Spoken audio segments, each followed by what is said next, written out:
ส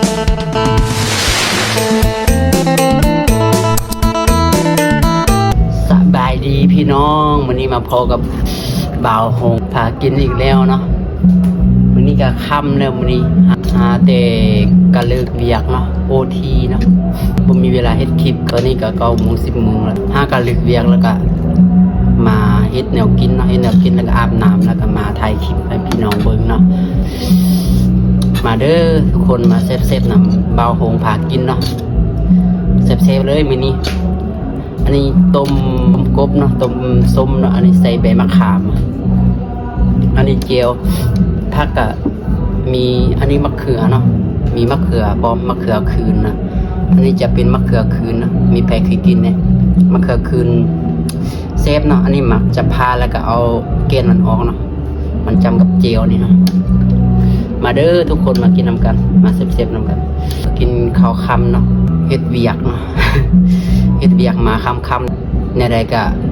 สิพยายามเฮ็ดคลิปให้พี่น้องเบิ่งเนาะบ่มีเวลาอันนี้ก็โอทีเนาะมาเด้อพี่น้องมากินนำกันเซฟๆนำกัน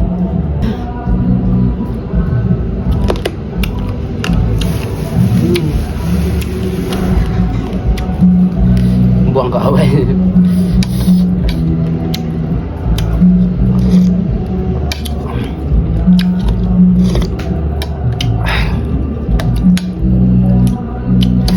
เจียวอันนี้ลวกผักนะทางหลังกระดังไฟอยู่เนาะมัน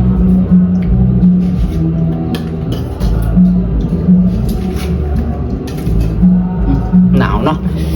ช่วงนี้ก็หนาวเพื่อนอยู่ข้างนะเขาเปิดตูเนาะมันจะมีเสียงรบกวนนะ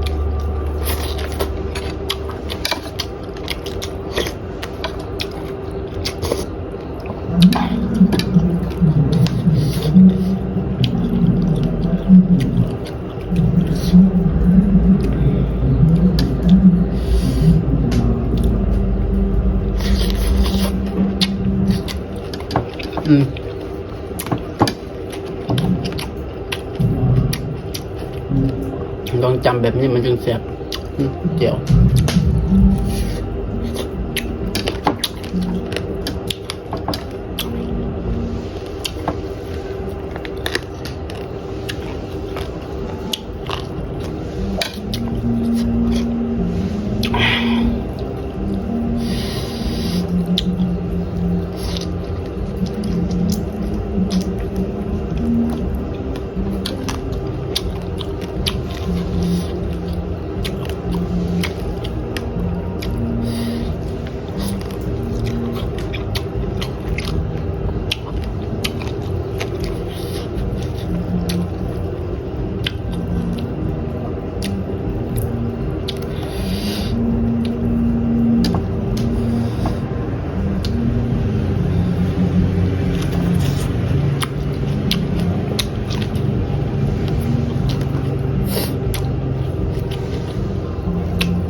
นัวขนาดพี่น้อง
อืม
มะเขือคืนนี่มันจะหยาบเนาะมันจะเหนียวเหนียวมันจะหยาบเหนียวเหนียวแต่ว่ามันเสีย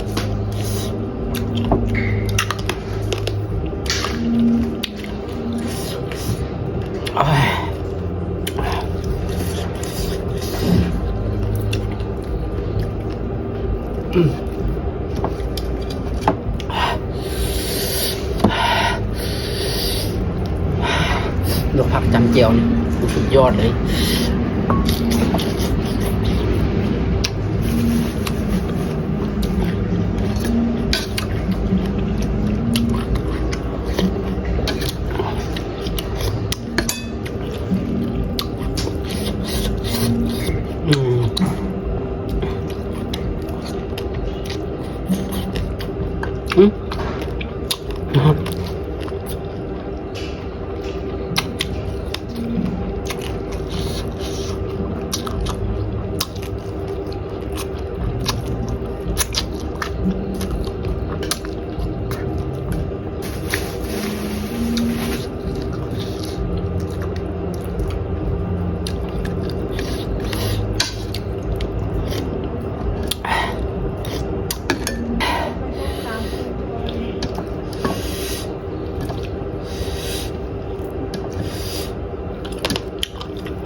จำเจียวหลายๆลูกพี่น้อง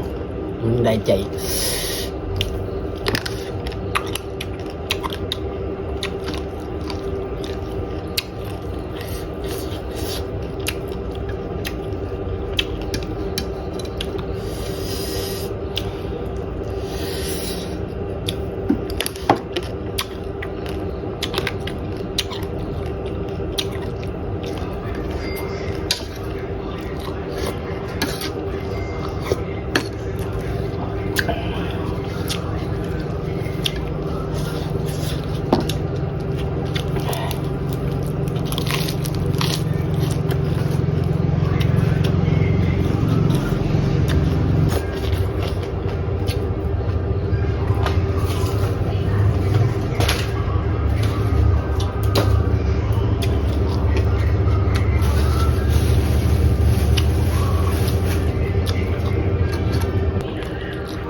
หนาวพี่น้อง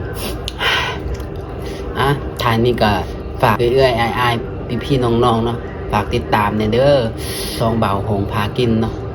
บ่ค่อยมีเวลาเฮ็ดคลิปเนาะเพราะว่าต้องเฮ็ดเวียกเนาะเลิกเวียกมาก็ค่ำละเราต้องได้ OT เนาะ